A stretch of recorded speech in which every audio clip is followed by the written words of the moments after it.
Welcome to another episode of Home Sweet Home. My name is Rod McCall. And I'm Scott Nichols.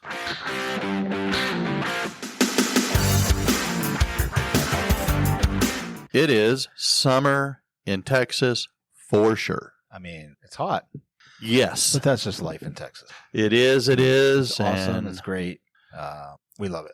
yeah, I will say the man that invented, or the person, I'm assuming it's a guy, could have been a woman, that made air conditioning. Well, Courier is that who made it? I don't know. or Carrier or Carrier. You know, you see the Carrier like Air conditioning? brand air conditioning. Yeah. Yeah, he's basically the guy Oh, well. made it, at least in production. Well, that creation I has. mean, I've been at Disney. They have a ride that purports to have an invention of air cooling, but Okay. it's, interesting. But Well, hey, I learned something new today. yeah, Well, if I knew it before, I'd forgotten it. So anyway, God bless them, Mr. Carrier or Dr. Carrier or whatever he was, because I don't think I would enjoy living down Sure, here as sure. much if I didn't have AC. sure. Well, You ever been you ever blame anybody for anything? oh, yeah, all the Yeah. time. Yeah, you just like let them know that's your fault. Well, Why'd you do that dumb thing? I ask that a lot when I'm driving. You do? I do. Yeah. Why did Do you you do think that? people ask you that when they're driving? I don't know. I don't stick around to find out. See, I mean, see, we like to do those things in the car because nobody else hears us. Yeah. And only if we admit it does anybody actually know it. But as humans, I think we like to blame a lot. I like to blame. I like to, ask questions a lot. I like to point fingers. mm, I mean, I think these are things that we do, maybe not in our best times. I would agree. I think that it is easier to blame somebody than it is to accept responsibility ourselves. Mhm. I think I do a better job today than maybe I did, 10 years ago. Do you think maybe you have an easier time seeing the bad stuff, the negatives, rather than the positives? I mean, I think when I'm driving, that's definitely I'm not driving down the road going, wow, that person's driving really well. They're doing a great job. Look at them using their blinker, right? Those are not the things I think about, Not usually. right? That we're kind of drawn to the negative. Think about news stories, right? I mean, Okay. when you watch the news, how often is there something good, right? Every once in a while, like if you really watch the news every day, then Yeah. there's back when we were kids, there was like the Wednesday's Child, Yeah. or something. There was some feel good story in the middle there somewhere, but most of it was the bad stuff, right? Like, there's a song about that, right? About the Don Henley. yeah, Don Henley with them talking about the Plane crash at plane 5 with a crash gleam in and- her yeah, eye. I mean, Yeah. all those things. We the reason that news stories get what they get is because it's negative, and we're drawn to the negative, and we're drawn to the blame, and we're drawn to judging and those kinds of things. Wouldn't you say? I would say that there is a lot of truth to that. And, I'm going to use this as a segue into what I want to talk about today. Cool. Let's do it. And it comes down to our children.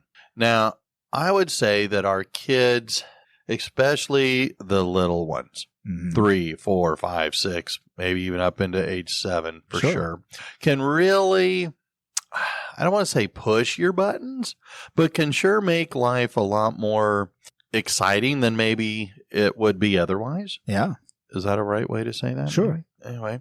And so when that happens, I can speak from personal experience that as Eric would do this, and it wasn't by design, it was just, being a 3-year-old, being a 4-year-old, would just push me to my limits. Mm-hmm. Did your kids ever do that?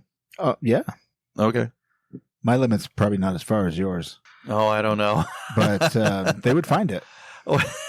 And I know that They search for it, and they will find it. yes. Well, and I'm sure I did this to my mother as well. And so here's the thing. A lot of times when we get pushed to the limit and we reach that level of exasperation, Yeah. are we responding to our kids with thought or with a knee-jerk reaction and therefore not necessarily maybe thinking about what we're saying. Yeah, I mean, I think that when I'm at my limit, I'm not putting a lot of thought into what I'm going to say. See, I'm right there with you. Right. I'm just going to say it. And I'll probably have to apologize later. Maybe. Well, depending on who it is, yeah. If I'm driving down the road, I'm not going to apologize to you. I'm just going to say, get the bleep out of my way, you turkey. Anyway. Yes, that's what you're saying. I got to start driving. You got to keep it clean. Yes. So, yeah, I mean, I think that the thinking at that point is fast. Okay. I want to just get out of that conversation. Yes, to get the child to stop whatever it is they're doing.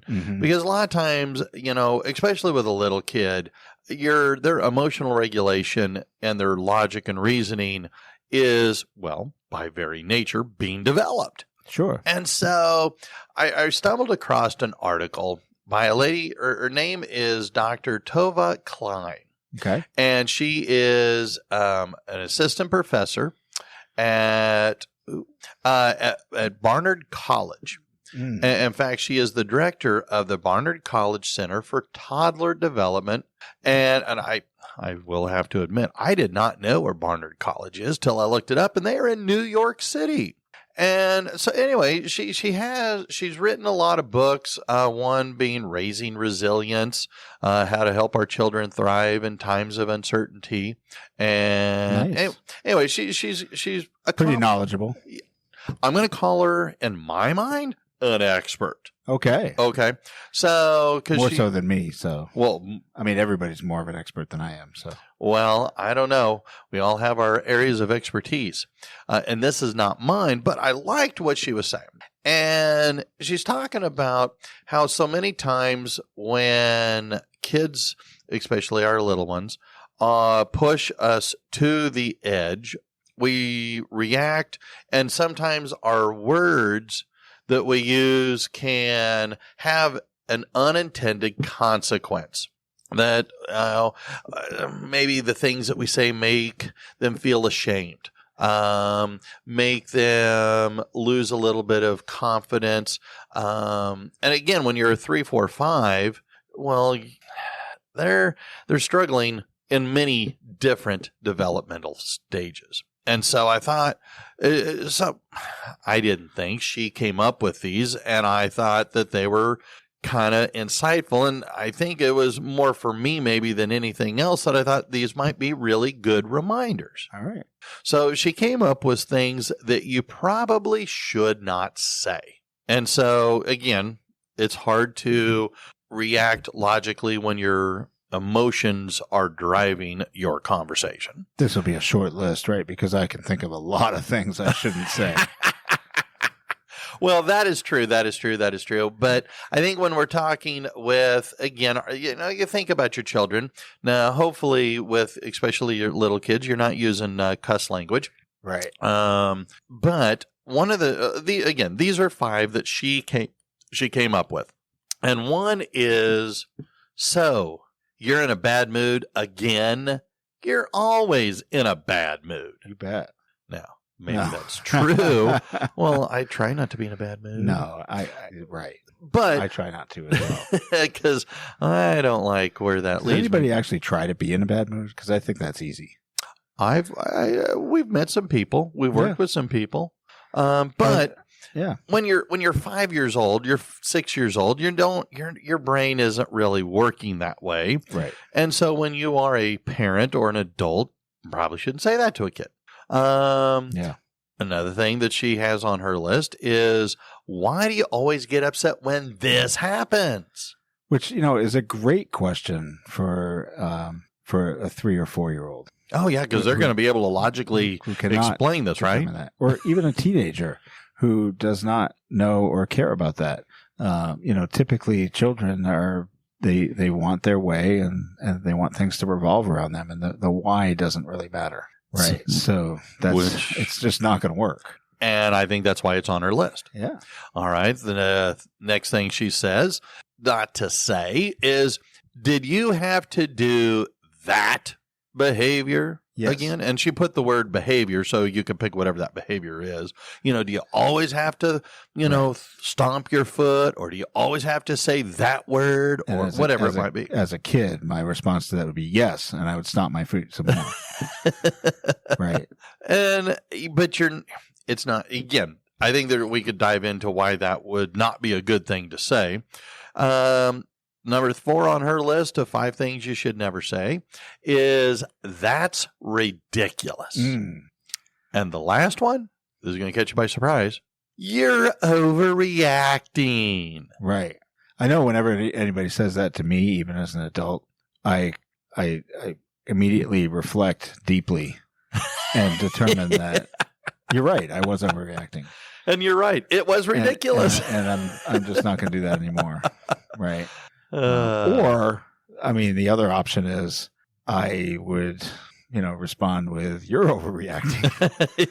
Right. I mean, these are not things that, they're all phrases that don't lend themselves to any kind of solution. We've talked previously about kind of active listening sort of stuff. And these are not those kinds of things. And that's, when in the heat of the moment, when your logic brain is being minimized by your emotional brain, you're not thinking these things through. But I like that if we can be more aware, maybe we can help our logic brain regain some control. We have to pay attention? Well, kind of. We have to show respect? It'd be nice. We have to listen? It solves more problems than it creates. I ain't got no time for that. Well, then, I mean, seriously, this is the kind of thing that is a challenge for us as humans. Oh, right? Absolutely. This is a challenge. And so, like, if people are out there thinking, I just can't do that, or I don't do that, you probably do it. And you can, learn to not do it. But it takes a lot of effort. Well, because that's not our nature. Well, exactly. And I don't think that it's in our nature to want to put our children down. I don't think it's in our nature to humiliate or embarrass our children. But when you put down your children, or you say something that they take as an insult, well, leaves them potentially wondering about themselves, making them question their self-worth and their self-value. Yeah. And as a parent, we don't want that. Yeah. And so I kind of liked these points, because I am fairly confident I have said stuff like that. And I, as soon as I say a lot of those kinds of things, especially like here in the classroom, when I say, something, again, it's not necessarily that particular child asking that question. Sure.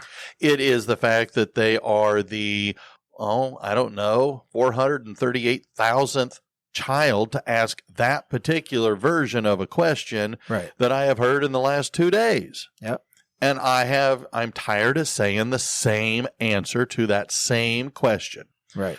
And so that poor child is on the receiving end of Mr. Nasty. Yeah. And I then have to kind of regroup, breathe deeply a few times. As I heard one guy say, smell the flowers, blow out the candles. Right. Do that a few times, and it's kind of, okay, regain a little emotional regulation, McCall, and here we go. And I think that as a parent, when we're dealing with our children, or in a situation where we're starting to lose control, take a deep breath a few times before you respond. And maybe we can find, again, instead of saying, stop overreacting. Look, just calm down. Yes. That's my favorite one, right? Whenever somebody is acting up or overreacting to something, just tell them to calm down. And that's my, give it a try. I'd love to know the results. I think I already know. But generally if I'm told to calm down, I do not immediately calm down. In fact, I probably get a little bit more enraged than I was before, just because you want me to calm down. And so that's, we don't react well to these things. these kinds of statements. And so we shouldn't be using them either. And that's the hard thing, because we default to them, because we are generally, I mean, I tend to believe that humans are generally just self-centered, self-serving, survivalists. I know that sounds really terrible.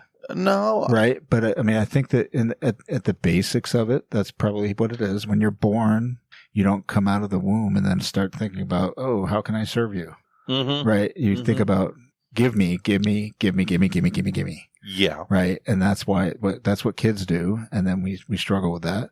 And I'm not saying we should give them everything, but how we respond to that will determine how they respond in the future and the kinds of things that they ask. And I think that's kind of where Dr. Klein is coming from. And when it's not good to say a lot of these things to our children, but it's even more so, as she argues, to more potentially long-term damaging to our children when they are particularly younger. Right. When they are, again, 3, 4, 5, 6 years old, 7 years old. I mean, one of the things that she says is definitely don't over talk them. Yeah. And I thought, because again, there were times where I tried to argue logic with Eric and he's 4. I think my time might have been better off trying to talk to the dogs and get them to, behave better. Because it's not that, Eric wouldn't want to. It's just that you gotta, well, how many times have you said this to me? Read the room. Yeah. And so the idea, her comments are, you want to kind of, potentially respectfully ignore some of the behaviors, like a temper tantrum. Exactly. Things that I would do with Eric a lot of times is if he would get, all bent out of shape over something, and he might, be overly aggressive with a toy, instead of putting him into timeout, I would put the toy into timeout. Yeah. And I'm going, look, you know what? Hey, that toy has caused you to act in a certain way that is not, not acceptable. So we're going to put that toy into timeout. Yeah. And it seemed to have. You also can't get into the, discipline them for one thing, and then that causes a temper tantrum. Not that it's your fault, right? But it causes a temper tantrum, and then you try to immediately discipline for the temper tantrum, and then that causes more problems that you then, like you're driving this thing into the abyss of disaster. And so you can address the first thing, and if a temper tantrum ensues, let it happen. And just let it happen. Obviously, if you're in the grocery store, we used to do this with our kids all the time. They would want something and they didn't get their way. And so they were, we'd have a cart half full, and my wife would just be like, all right, we're out. And she would just take them, leave the cart, walk out of the store. And, we're going to have to go take care of this another time and go deal with the discipline. That sucks for the people who are like having to find the cart and then put all the stuff back. But the point with our kids was that we're not putting up with this. You'll have your temper tantrum. We're just not going to do it in the store. And we're not going to go to the bathroom. We're not going to do any of that. We're going to shove you in the car and we're going to go back home. And that definitely wasn't their way. It wasn't like they were trying to get out of the store. They wanted something.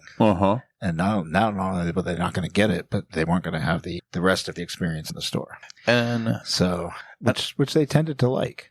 So you like playing for an audience because you're gambling that the bad behavior will get you what you want with the idea that you'll, if you shut up, I'll give you what you want. Yeah. Well, wrong answer. Right. And so I think that's what I like what Klein is saying. And so she gave some things that maybe we could say instead. Oh. And so, part of it again is with we, the adult. All right. Okay. 1, breathe deep. All right. And she said, by taking a step back, ask yourself the following question. What's going on with me that I'm mad and I am disappointed in my child? Yeah. And if you can, do that, then it might keep you from overreacting or knee-jerk reacting in the wrong direction. Right. And I kind of have to say, when I can do that, I do a lot better in addressing what I don't like. Yeah. So once you've done that, all right, you've kind of regained a little bit of control and your logic brain is overriding the emotional brain. There's something you can say is, okay, you don't want to do this right now. And boom, we don't need to do this right now. Okay. So like this isn't the time in this kind of thing. Kind of like what you're saying. We ain't going to do this right now. If this is what you're going to do, then we're going to do, in your case, your example, then we're going to leave the grocery store and we're going to go home. So a slightly older child, right? A teenager. Okay. Saying something where your response could be, that's ridiculous. Mm-hmm. Right. Or your response could be, look, let's talk about that. Mm-hmm. Right now is not the time for us to do this, but let's talk about it later. Let's get to a place where it's just you and me and we'll talk about it. Yeah. Another thing that she mentions is, I get it. I hear what you're saying, but you still have to do it. You still have to go. But you didn't get it. I don't want to do it. Okay. I hear you, but you still have to go to school. Yeah. I hear you and I validate you, but you still have to go to the dentist. You still got to go to piano practice or whatever it is. All right. Teening is so hard. Wait till you start adulting. I mean, it's just so hard. That's a life lesson, right? Like you have, there are things that you have to do. I have never ever gotten to January and thought, I am just so excited to do my taxes. I can't wait. I've never done them early. Mm-hmm. I've never gotten them ready before the time that they would accept them. Mm-hmm. I've never done any of that because I'm not excited to do it. And in fact, for me, most of the time, it's like, oh, that stuff's due tomorrow. Okay. I still got to do it. Yeah. Right? I have to do it. And so, and of course, that's a long time span, right? Like they give you like literally almost 3 months, right? Roughly. It's about 3 months. January, February, right. March. It's part of like April. January, like mid-January to mid-April. It's about 3 months, right? So you have a long time, and we tend to procrastinate on those things, which, by the way, kids do often as well. Yeah. So the one thing, right? One of the things that we can definitely teach the kids is you still have to do it, right? And like the sooner that you do it and get it over with, the better. It's like medicine. Yeah. It sucks, but it's gonna suck the longer you wait because now you got dread on top of the Anyway, no, I get you. I mean, adulting is all about getting the things done. And it's a long list of tasks that just keeps revolving and going around and going around. And it's not exciting. No. And dang it, we still got to do it. And when you're 5, you don't even get that understanding. I like to have food. I like to have a place to live. I like to have electricity. I like to have my phone.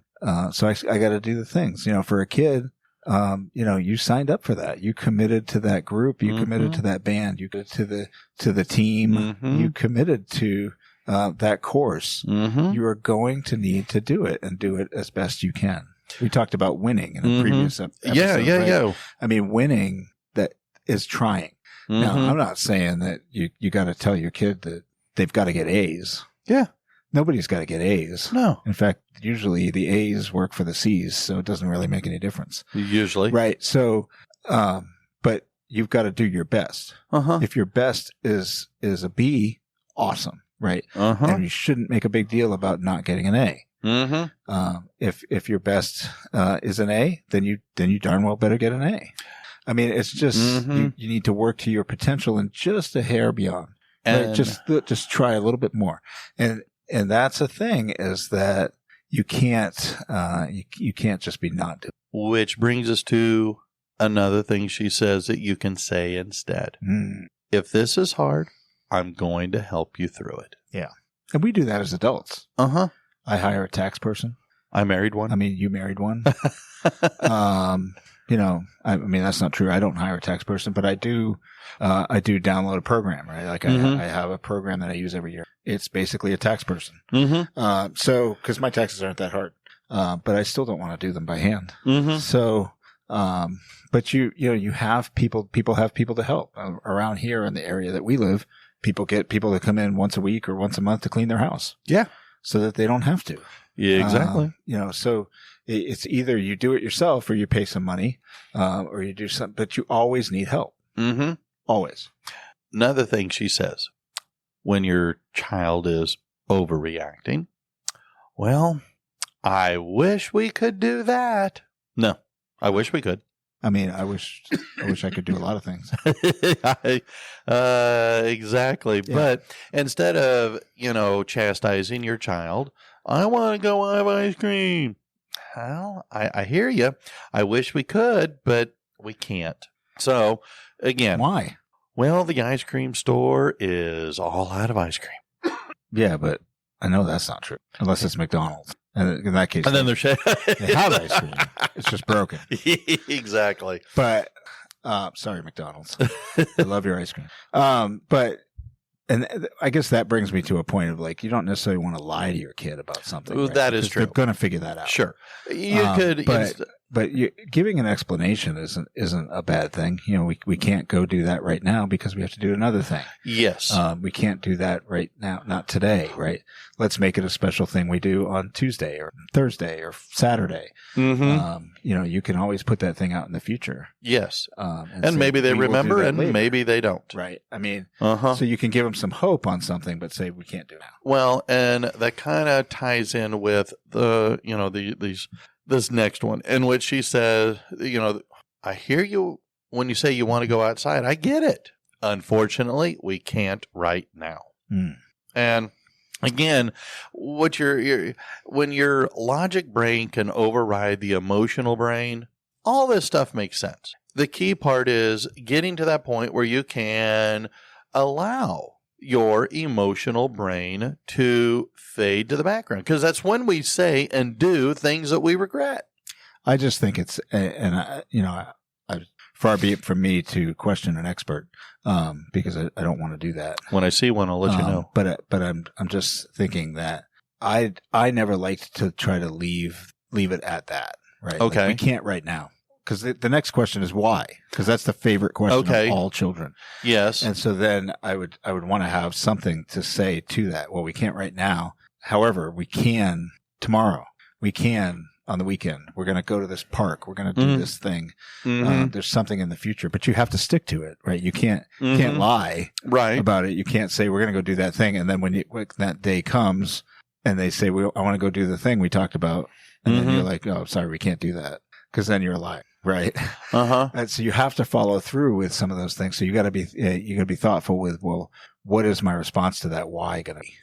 And how am I going to address that? And maybe it's a legit reason just why, and you're not going to promise something in the future. But, anytime we were doing discipline, like we never wanted to lie to them. Yes. You never wanted to tell them something to be true, or you never wanted to threaten something you weren't going to follow through on. Okay. Yes. Right. I can't say, you need to stop that, or I'm going to take your video games away for 3 years. Mm-hmm. Right. Because you're not going to do that. No. And they know you're not going to do that. No. 3 days, maybe. So, maybe 3 days, maybe tomorrow, maybe even a week. The younger, but, the longer you make it, or the more outrageous it is, or the more outrageous the punishment item is, they're not going to believe it. Well, so it has to be believable, whatever the answer is that you're giving them about why you can't do that thing now, or when you might do that thing in the future. And the younger the kid, 3 years is